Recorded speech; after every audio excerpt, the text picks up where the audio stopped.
What is up, guys? Welcome back to New Gen Plus.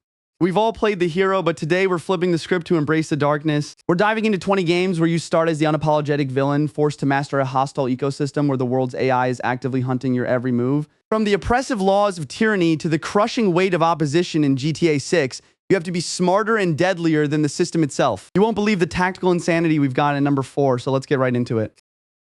Kicking off our list at number 20 is Obsidian's RPG, Tyranny. Here, you aren't a scrappy hero trying to stop the Dark Lord. The Dark Lord, Kairos, has already won.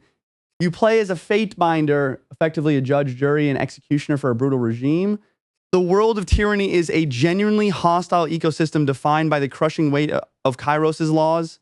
Every choice forces you to navigate the rigid, unforgiving AI of rival factions that will violently turn on you the second you violate their bureaucratic demands. You are surrounded by opposition even among the very armies you command. When negotiations fail, combat brings out the brutal synergy of your squad through the companion combo system. Instead of your party members just acting independently, you can trigger flashy, high-impact coordinated attacks. For example, you can have a companion execute a martial arts leg sweep to knock an enemy prone, allowing you to instantly follow up with a devastating thunderstroke attack to finish the job. Tyranny dropped on November 10th, 2016, and if there's one common community critique, it is the pacing of the endgame. Many players note that while the first two acts offer incredibly deep, branching choices in world building, the third act feels rushed and underdeveloped, wrapping up the narrative prematurely just as things hit a boiling point. Still, for an unapologetic power trip through an evil empire where everyone hates you, the journey is absolutely worth taking. Down at number 19 is Carrion, which dropped on July 23, 2020 and perfectly flips the script on the classic horror formula. You're not the survivor hiding in a locker. You are the containment breach, a writhing, terrifying mass of tentacles and malice. The entire facility behaves like a hostile ecosystem actively trying to reject you. The automated security and human resistance are relentless, creating a heavy weight of opposition that forces you to think like a predatory mastermind rather than just a mindless blob. This brings us to the best feature of the game, the biomass mechanic. Your size and abilities are directly tied to your current mass, meaning you have to strategically manage your fleshy real estate to survive. Sometimes you need to shed biomass into pools to shrink down, letting you slip through tight vents and bypass laser grids with deadly stealth. Other times you consume every screaming guard in the room to grow massive, unlocking aggressive, destructive abilities to smash through barricades. Navigating this hostile environment does come with a catch, though.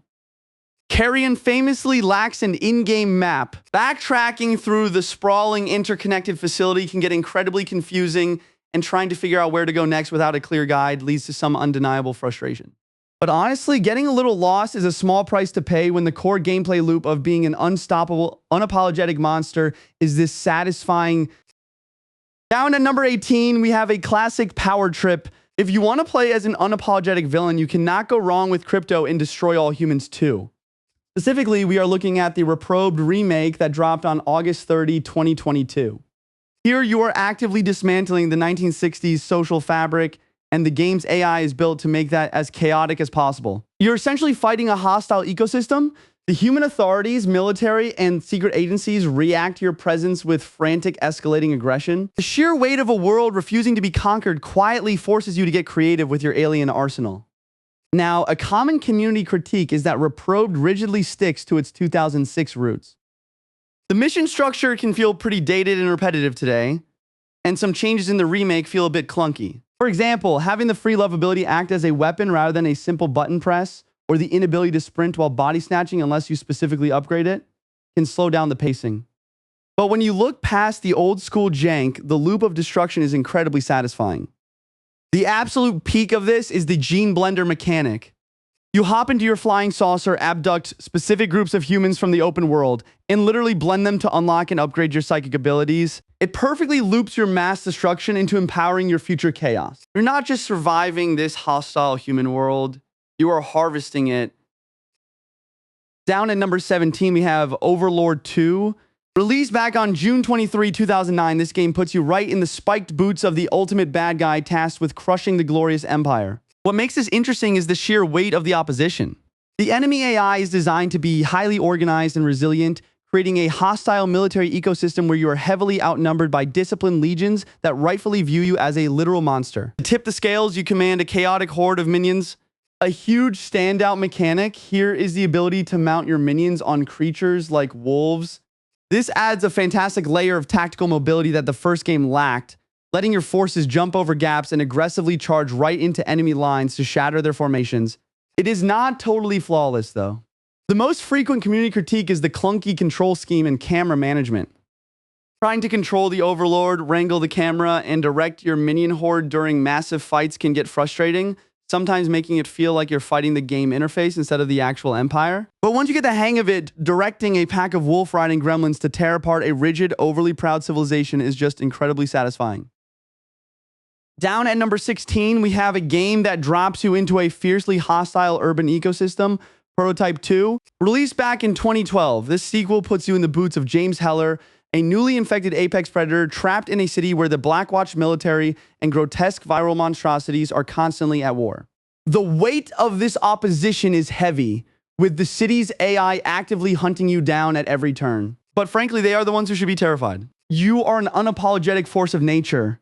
The standout feature here is the consume mechanic. You aren't just killing enemies, you're instantly absorbing them to steal their health, their memories, and their physical identities, infiltrating the military from the inside like a true viral parasite. And when stealth isn't your style, you can physically rip cannons and missile launchers straight off of active tanks and helicopters to use as your own handheld artillery. Now, it is worth acknowledging a common community critique. The game can definitely suffer from a repetitive mission structure.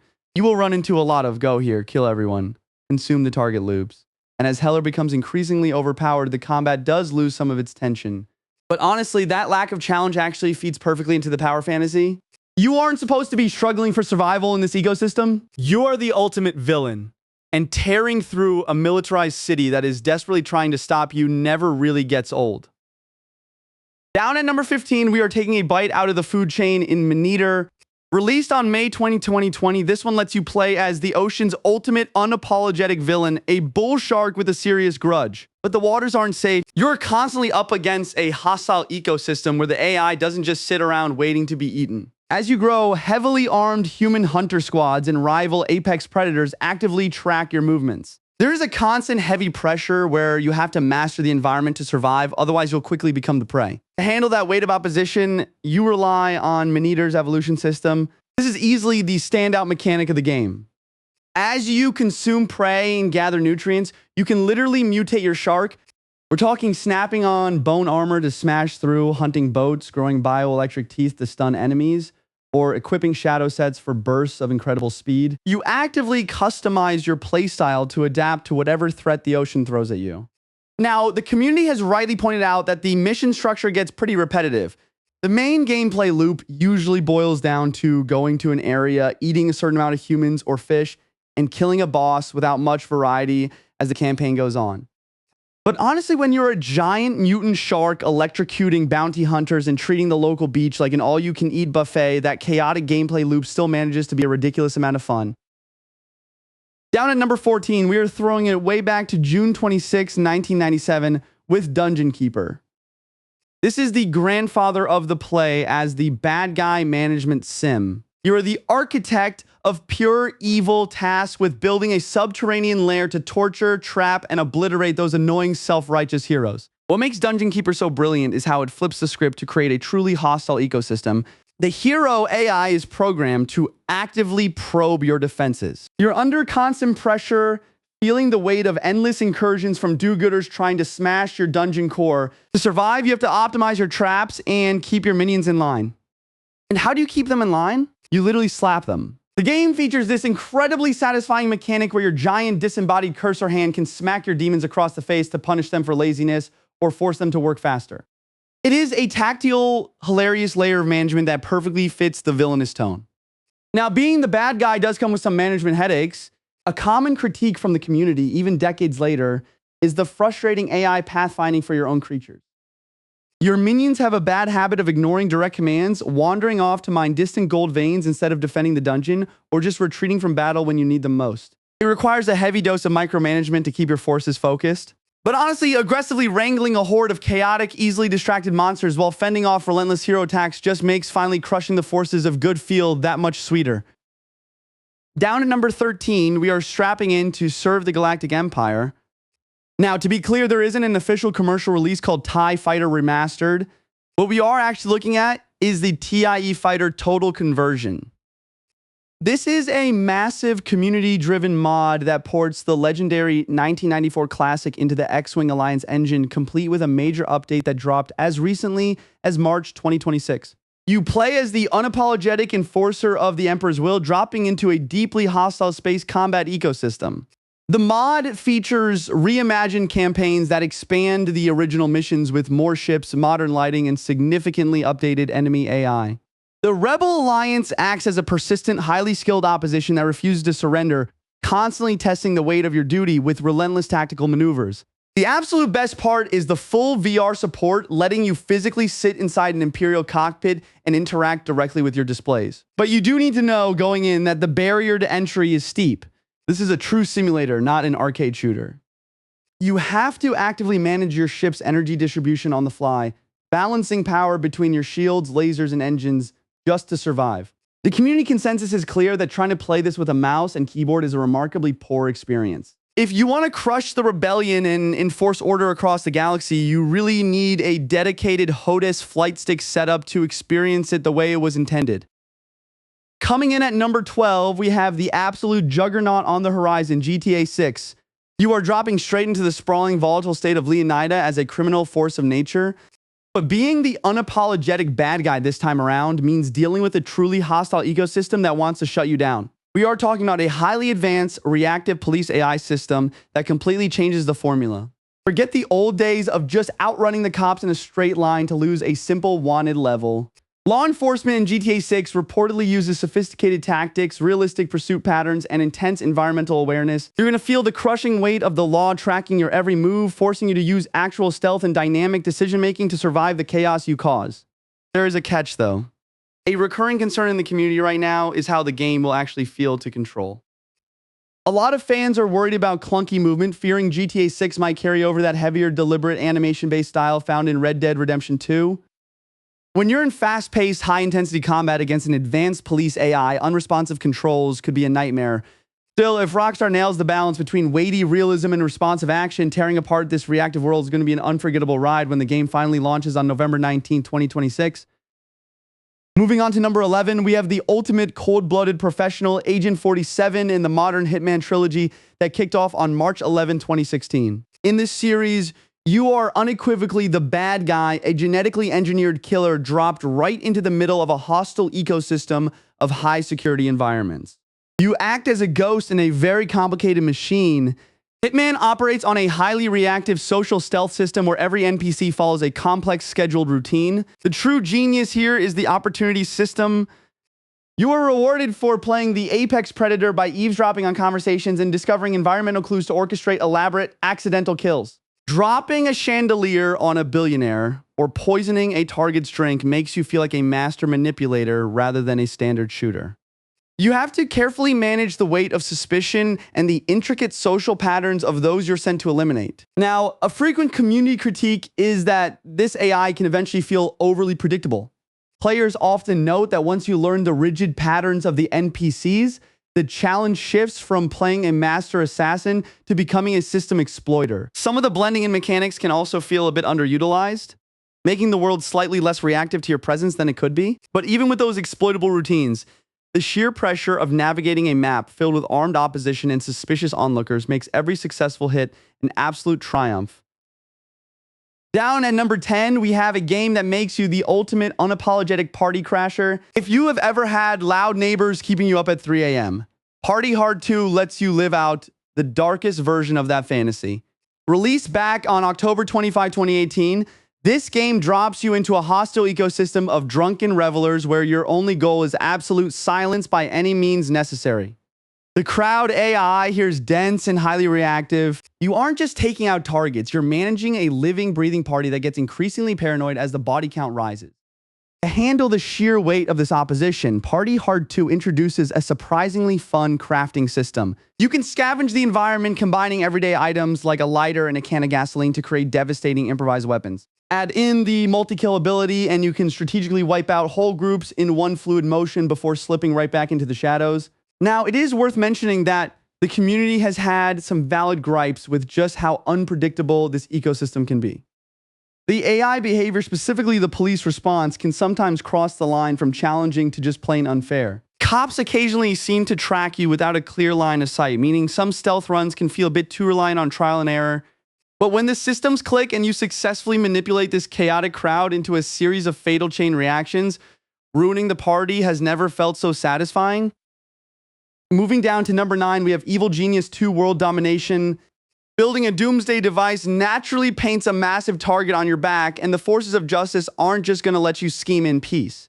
The game throws a persistent intelligent super agent AI at you that actively tries to infiltrate your island lair. You really feel the weight of these global defense agencies pressing down on your operations, turning your meticulously crafted base into a high-stakes hostile ecosystem. When things get chaotic and an agent slips past your traps, you have the Do It Now command. You basically use your cursor to highlight a specific area or task, and any minions in the radius will instantly drop what they are doing to prioritize that action. It gives you a great hands-on way to manage sudden breaches or rush a critical construction project when your workforce is slacking. Originally dropping on PC in March 2021 before hitting consoles in November of that year, the game does have a common sticking point in the community. The world stage loop, where you send minions out on a global map to manage heat and generate income, can feel pretty repetitive. Many players find it devolves into a clicker-style chore that constantly forces you to pause the much more enjoyable base building just to manage tedious timers. Still, if you can tolerate the administrative busy work, orchestrating the perfect death trap for the finest heroes on Earth is top-tier villainy. Coming in at number 8 is a game that takes the hostile ecosystem concept to a smaller, more intimate scale with Lucius III. You play as the literal son of the devil returning to his old neighborhood, dropping you into a fragile domestic ecosystem of unsuspecting NPCs.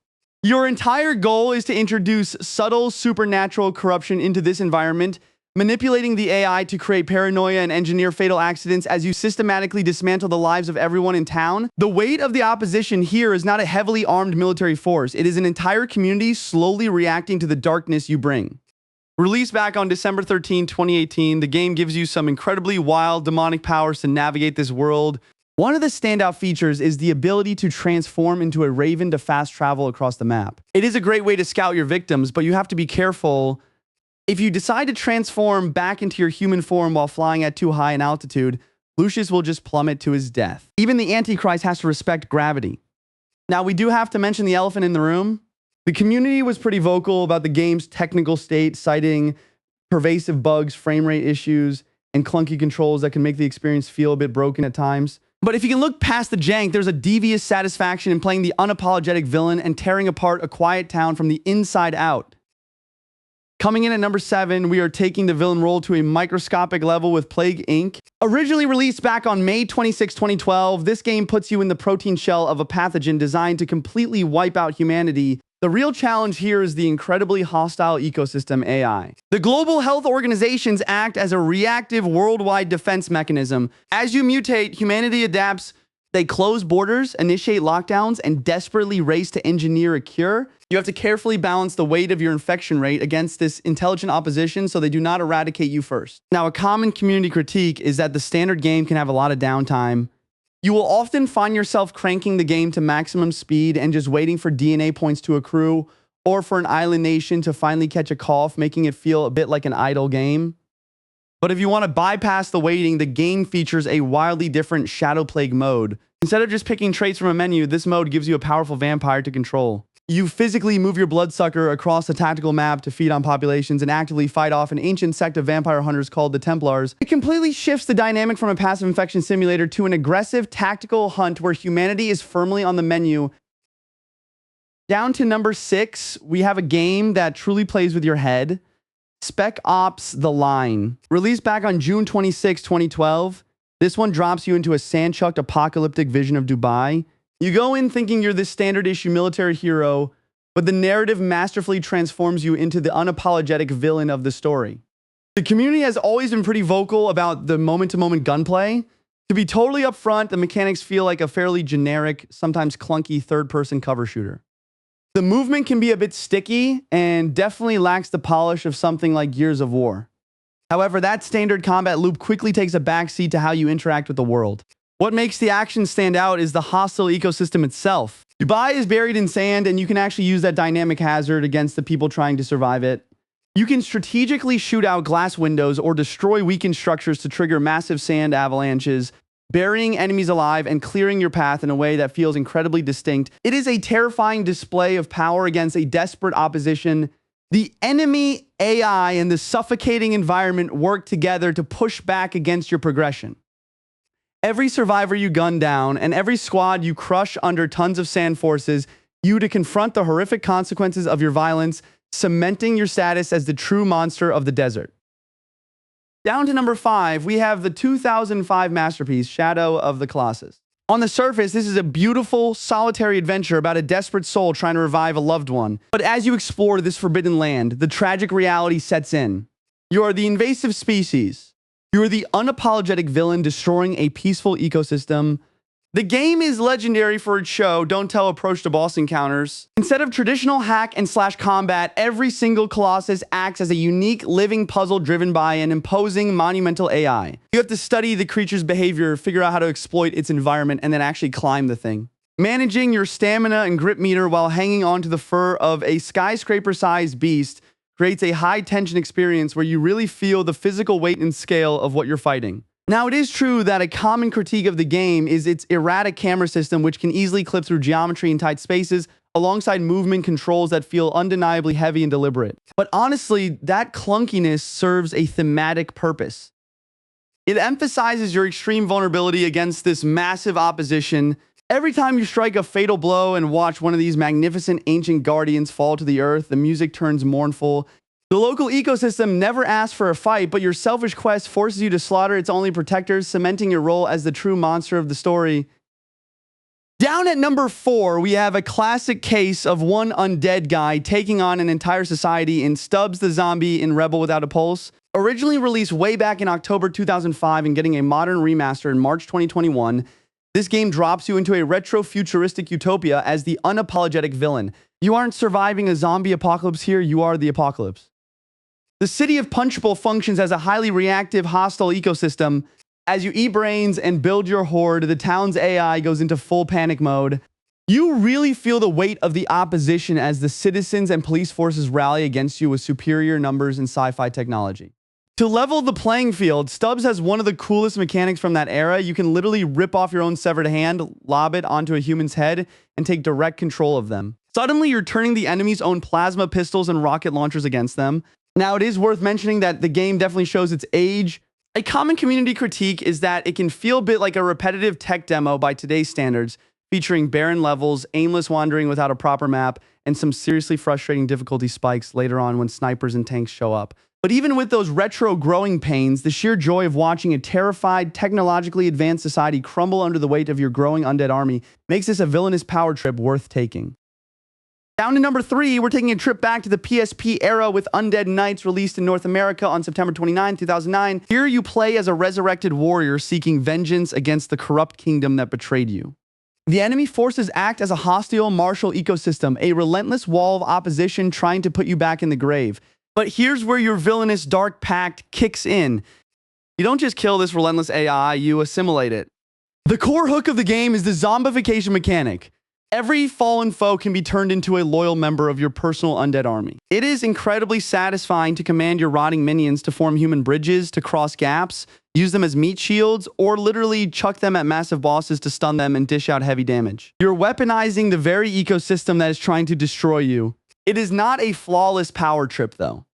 Players have long criticized the frustrating camera controls, which required manual tweaking with the D-pad and often failed to keep up with the chaos. Plus, the grabbing mechanic is notoriously imprecise. In the middle of a massive brawl, the game frequently struggles to tell the difference between an enemy soldier and your own minion, leading to plenty of moments where you accidentally grab and hurl your own zombie instead of the target. Still, dismantling an entire kingdom using an army built from its own dead makes the mechanical weight of the game worth dealing with.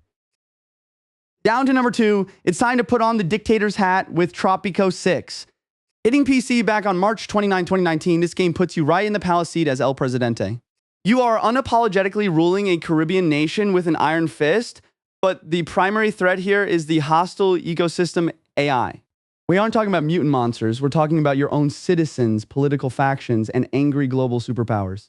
What sets this entry apart is the sheer scale. Tropico 6 introduces archipelagos, forcing you to expand and manage multiple islands simultaneously. It turns city planning into a massive logistical puzzle. You have to physically stitch your nation together using bridges, tunnels, and complex public transport networks like cable cars and bus lines just to keep your economy moving and your people in line.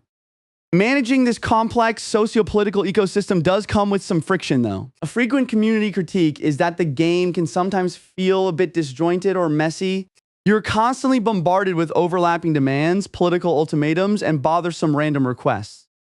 It can easily make the experience feel like a reactive chore rather than a proactive building sim. But honestly, that chaotic juggling act fits the villainous role perfectly.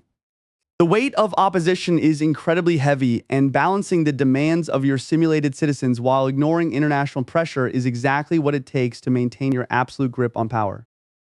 And finally, taking our number one spot, we have Cult of the Lamb. Released on August 11, 2022, this game proves that pure evil can be incredibly adorable. You play as a possessed lamb safe from execution, tasked with building a devoted cult in the name of an imprisoned dark god. What makes this our top pick for unapologetic villainy is its brilliant dual-layer gameplay loop. You're constantly switching between fast-paced roguelite dungeon crawling and a detailed base management simulation. The ecosystem here is highly reactive. Your followers are not just static NPCs. Their AI creates a management ecosystem where they have needs, get sick, lose faith, and even rebel. You have to balance the constant weight of keeping your cultists in line against the opposition of the rival gods whose domains you're invading. The two systems feed into each other perfectly. Your performance out on crusades brings back the resources needed to keep your flock alive, while their devotion and dark rituals give you the upgrades and power-ups required to survive harder dungeons. It forces you to make genuinely ruthless decisions, like sacrificing a dissenting follower to harvest their meat or terrify the rest into submission. A frequent community critique is that the game does lack some late-game depth. Once you have unlocked the primary combat upgrades and base facilities, the management aspect can become trivial or repetitive. But even if the challenge fades toward the end, the early and mid-game systems are incredibly engaging. Building an empire of brainwashed worshippers while systematically slaughtering old gods makes for an unforgettable villainous power trip.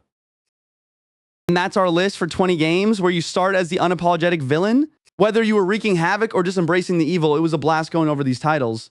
If you enjoyed this dive into digital darkness, hit that subscribe button and smash the like. What did we miss? Let us know your favorite villain protagonists in the comments below. Thanks for watching, and we'll see you next time. Here are some more videos of ours you can watch.